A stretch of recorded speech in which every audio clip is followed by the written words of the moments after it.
Alright guys, what's up, man? I really am going to make this one quick because I don't have much time anyway. It has to be quick. All I wanted to pose is just one question. Now, every time I speak to an atheist about, like, you know, where we came from and everything, the atheist goes, oh, this is the contrary. We don't believe that we came from nothing. We believe that we came from protons and neutrons and this and that. But you keep missing what we're talking about is what came before the Big Bang. And then you guys keep going back to what happened right after the Big Bang, which is, oh, well, we did come from, you know, these things. Well, what we're asking is where that came from. The whole is where everything came from, and we never get that answer. And the answers that we get is the rabbit hole you guys go down. There is a rabbit hole, but there's no bottom to the rabbit hole. That's what we're trying to get to. But atheists keep trying to explain the rabbit hole. We don't need you to explain the rabbit hole, especially if we've looked into it. Especially if we've looked into the fact that you believe that we came from a common ancestor, not necessarily a monkey.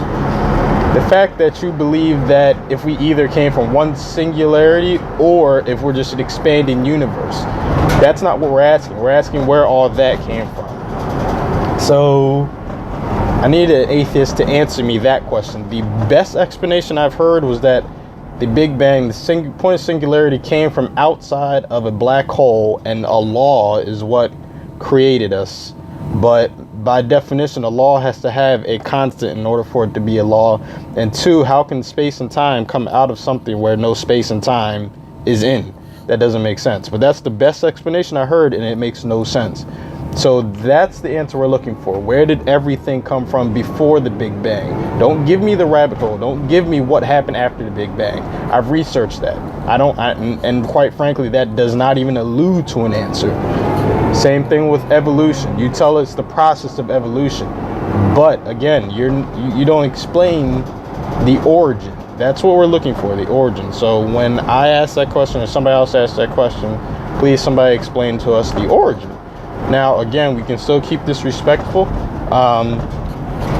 You know, just we can disagree. We obviously do disagree if you're going to comment, because it's probably you're an atheist commenting, saying where we came from. That's fine, but just answer that question, where everything came from. Don't give me the rabbit hole. Give me the bottom of the rabbit hole.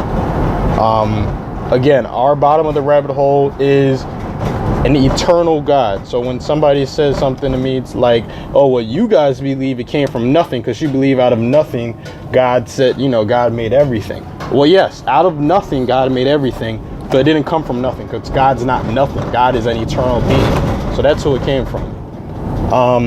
For the record, that's where we stand. It didn't come from nothing. It came from an eternal God.